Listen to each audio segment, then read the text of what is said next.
મારે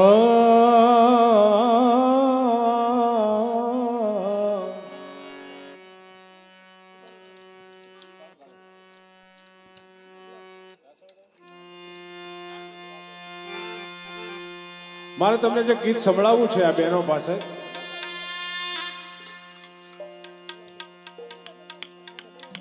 ગીત તમે સાંભળ્યું હશે અને બહેનો તો ગાતી જ હોય. વન રાતે વનમાં મીંઢોળ જાજા. આ ગીતનું મહત્વ શું કામ છે? મોટા ભાગના બધા ગીતો આ પ્રકારના એટલા માટે છે કે એમાં બધા આવે. સગા સંબંધીને બધાને એમ થાય કે અમે આ પરણે છે ને એના અમે કંઈક છીએ. આ જેના લગ્ન છે ને એ અમારા માટે ઉત્સવ છે, ઉજવણી છે, અમારું આમાં મહત્વ છે, એટલે નામ લેવામાં આવે. એ નામ લેવાના જે ગીતો છે એમાં સારામાં સારું ગીત આ છે. આ ગીત ગવાય ને એટલે હું તમને એક દાખલો આપું. આ ગીતમાં એક શબ્દ આવે છે કે વન રાતે વનમાં મીંઢોળ જાજા, છોરુડા પરણે ને ઝાડવા એ બાળ કુંવારા. દિવાળી બેને મને એકવાર પૂછ્યું હતું. દિવાળી બેન ભીલ આપણા બહુ જ મહાન કલાકાર. દિવાળી બેન ભણેલા નહોતા, ગામડામાંથી આવેલા, એવા સમાજમાંથી આવેલા, એમાં શિક્ષણ નહોતું અને એ વખતે તો નહોતું જ. એને વાંચતા લખતા નહોતું આવડતું. જેટલા ગીત એને મોઢે હોય ને એટલા જ ગાતા. એણે મને એકવાર પૂછ્યું કે હે ભાઈ, આ બધા ગીત અમે ગાઈ છીએ બધી લગ્નમાં એમાં, અને હવે તો કલાકારોય ગાય છે, પણ એનો અર્થ નથી સમજાતો. મેં તો કહ્યું બેન, એ કે ભાઈ ઓલું નથી વન રાતે વનમાં મીંઢોળ જાજા, છોરુડા પરણે ને ઝાડવા બાળ કુંવારા. એનો અર્થ શું થાય? ક્યાં છોરુડા ને ક્યાં ઝાડવા ને ક્યાં બાળ કુંવારા? પ્રફુલભાઈ મેં એને કીધું બહુ સીધી સાદી વાત છે આ તો. તમે કોઈ ને કે એ કે મેં ઘણાને પૂછ્યું, ઘણા વિદ્વાન કલાકારોને પૂછ્યું, પણ બધાએ જવાબ આપ્યો, પણ મને ગળે નથી ઉતરતો. કે તમે બારોટ છો, કલાકાર છો, ભણેલા છો, એટલે હું તમને પૂછું છું. હું કેટલું ભણ્યો તો હું જાણું છું.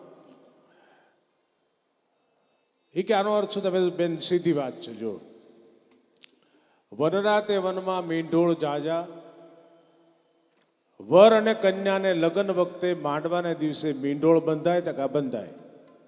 કોને હાથે બંધાય? વરરાજાના હાથે બંધાય ને કન્યાના હાથે બંધાય. હવે મીંઢોળ ક્યાં થાય? મીંઢોળના ઝાડ થાય, ઝાડવા ઉપર થાય.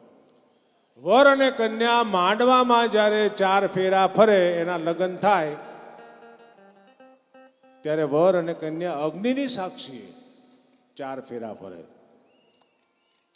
તો વર અને કન્યા ફેરા ફરે તો એના કાંડે જે મીંઢોળ બાંધ્યા હોય એ ફેરા ફરે કે ન ફરે?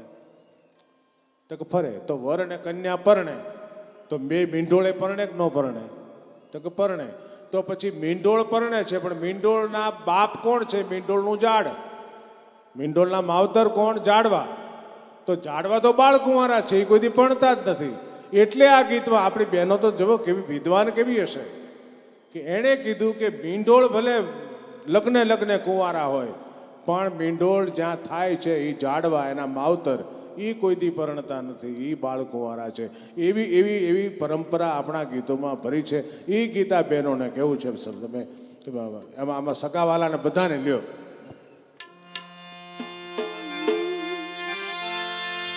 વન રાતે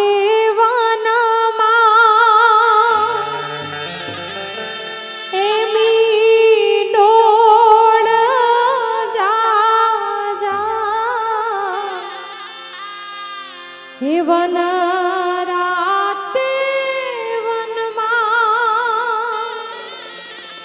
એ મીંઢોળ જાજા, એવા મીંઢોળ પારણે ને ઝાડ બાળ કુંવારા. એવા મીંઢોળ પારણે ને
શરણાઈ આપો.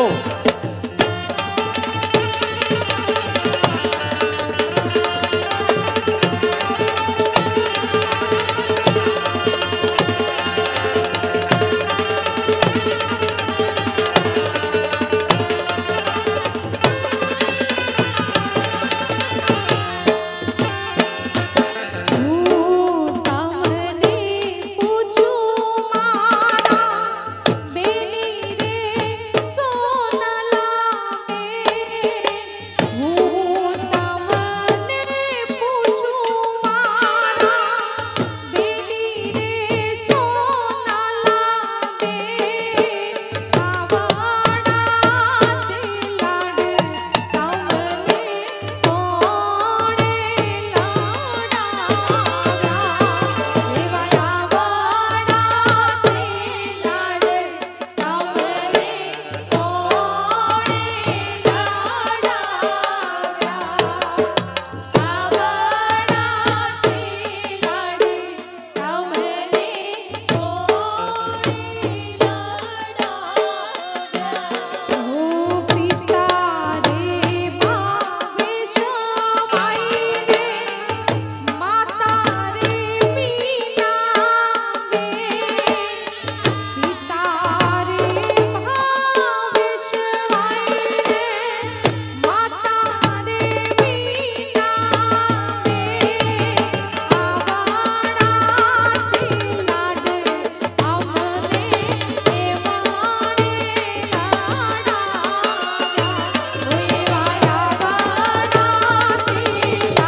એવા ભરી સભાના રાજા, એવા બેની બાના દાદા. હવે દાદા એટલે ગ્રાન્ડફાધર નહીં, એટલે બાપાના બાપા નહીં, દાદા એટલે પિતા જ. લગ્ન ગીતમાં જ્યાં જ્યાં દાદા શબ્દ આવે ને ત્યાં બાપ સમજવાનો, ફાધર સમજવાનો, નોટ ગ્રાન્ડફાધર. હવે જેના દાદા એટલે કે પિતા જેના રાજા હોય, હવે રાજાની કુંવરી હોય, એવા લાડ લડાવ્યા હોય. લગ્ન ગીતોમાં લાડ લડાવ્યા છે ને એ વાસ્તવમાં હોતા નથી. કારણ કે છાપરા માથે નળિયા ન હોય, ઓસરીની ગારના ગાબડા ઉખડી ગયા હોય, ફળિયામાં ખાડા પડી ગયા હોય, માથે દેણું થઈ ગયું હોય. હવે એના દીકરાના લગ્ન થાય ત્યારે તે સુરત શહેરનું સોનું મંગાવો. નબળી વાત ન હોય લગ્નમાં. હાથીડા ઘોડા,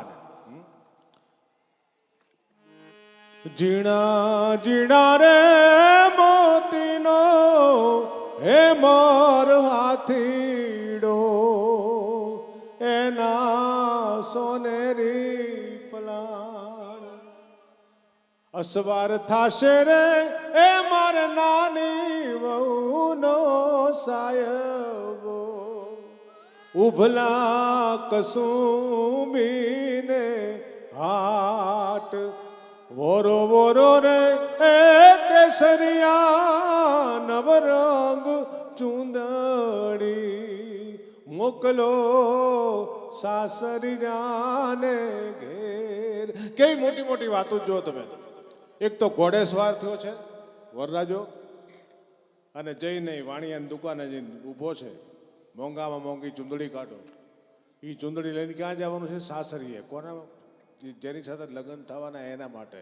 હવે આટલી બધી મોટી મોટી વાતો કરે છે. ક્યાંથી ઘોડું કાઢવું, ક્યાંથી ચૂંદડી કાઢવી. કારણ મેં વાત કરી છાપરામાંથી નળિયા તો છે નહીં, ખાટલાની પાંગતું તૂટી ગઈ છે, ગાય બહુકી ગઈ છે, ઉપાધિના પાર ન હોય છતાં એ ગીતમાં મોટી મોટી વાતો એટલા માટે કરે કે આપણી પરંપરા એવી છે કે મોડી વાત નહીં કરવી. પણ ઘણા લાડકોડ પછી જ્યારે દીકરી સાસરે જાય ને, પ્રશ્ન ત્યાંથી શરૂ થાય છે. સાસુ જો સારી હોય તો વાંધો નથી આવતો, પણ મોટા ભાગે નથી હોતી.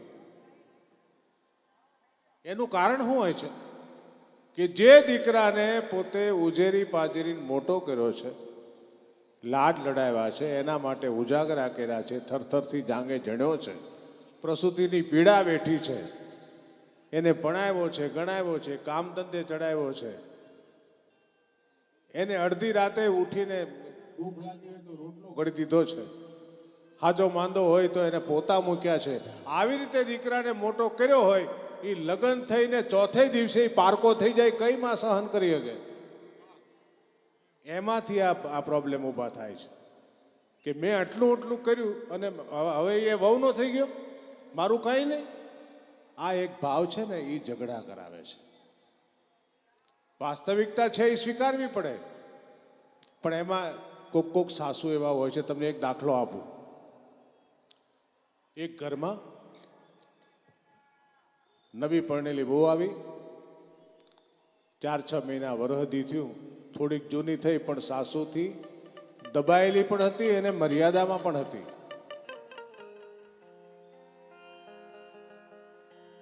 પણ એ વહુને એક દી હાની ખાવાનું મન થયું. આપણે તલની હાની હોય ને ઘાણીમાં, આપણે તો સમજો બધા. હાની ખાવાનું મન થયું એટલે દેરને કીધું. એને નાનો દેર હતો ને, 8-10 વર્ષનો, એને પાવલી આપીને મોકલ્યો કે ભાઈ ગાંચી ત્યાંથી જઈને